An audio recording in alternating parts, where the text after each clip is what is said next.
আলু দিয়ে গুঁড়ো মাছ দিয়ে চচ্চড়ি সাথে বেগুন আছে, কিন্তু এখানে ভাতও রান্না হচ্ছে। এখন ভাবলাম কড়ি বেজবো, কড়ি বেজা কই, কড়ি এখনো ভাজা হয়নি। তা আমরা ননদ আর ভাইয়ের বউ বসে বসে এখানে, ও শোল মাছ কই, ও এখানে আবার কিন্তু শোল মাছ আছে দেখেন। তো শোল মাছটা এখন জাল দিয়ে রাখা হবে, কালকে আমরা রাত্রে কদু দিয়ে রান্না। হ্যালো গাইস, এখন আমরা কিন্তু এখানে আলু দিয়ে গুঁড়া মাছ দিয়ে বেগুন দিয়ে চচ্চড়ি করছি।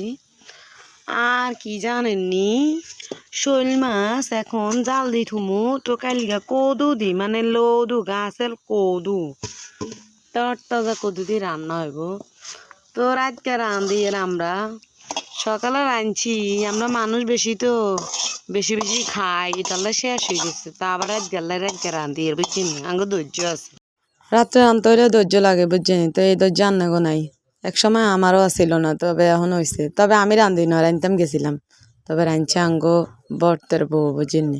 তবে ইয়ান্দি কি ইচ্ছে জানেন, আর এক কাম করছে, মাইসা দৌড়ি দৌড়ি ইয়ান্দি রাত গড়ি গিয়ে হইতাম বইতে গেছে, ইয়ে কি হাতা টানা, আরে আল্লাহ ইয়ান্দি হাতা টানা জোরকা বই গেছে। ও মা গো, হাতা টানার বন্যা বন্যা রে বন্যা, হাতা টানতে টানতে সে রাতকে বলে বৃষ্টি না তুফান আইবে বলো, মনে আগে হাতা বিজ্ঞান রে ঘরের হিসার হাতা বিজ্ঞান অনুদানে আনে এই অবস্থা। আর কি কন মানে বুড়া গো কাম, মানে রাত দিয়েও কাম করে, দিনে তো করে ও বাবু রে বাবু, রায় তো কাম শেষে না, শুধু কাম আর কাম, খালি খাওন আর রাঁধন আর কাম, এত খাওন এত রাঁধন এত কাম, বাবরে জীবনটা তেনা তেনা হয়ে গেছে সংসারে বুঝিনি, শুধু রাঁধতে রাঁধতে খাইতে খাইতে কাম করতে করতে।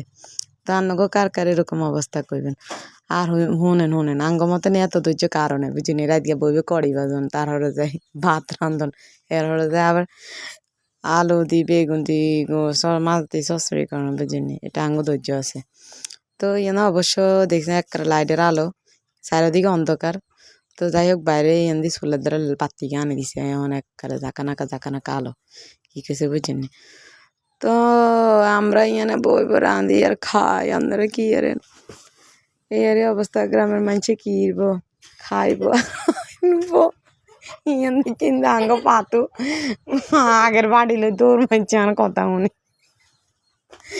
এই আরে অবস্থা। কেন আপনারা কেউ আবার কিচ্ছু মনে করিয়েন না, কিন্তু কেন ৮০ ভিডিও করে ভয়েস করি, কি কিছু বুঝিনি। হলো গয়েস, যদি আমার ভিডিওটি ভালো লাগে, আমি কিন্তু লাড়চাড়ি একবারে কষে ঘষে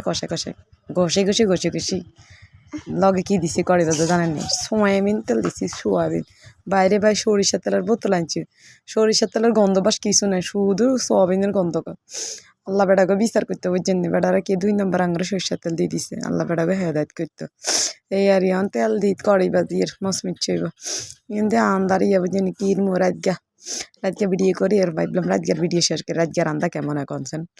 এই আরই আগে ধৈর্য ছিল না, তবে ধৈর্য হয়েছে বুঝছেন, আগেই লাখিছিল ধরাইতে গেলাম, আর চোখের হানি নাকের হানি এত হয়ে যেত, আর অনেক তোর না অনায় নিজে আর জাকানাকা ছিল রান্দা। মাগ্য সেই রকম। সাবস্ক্রাইব করে দিবেন কেন।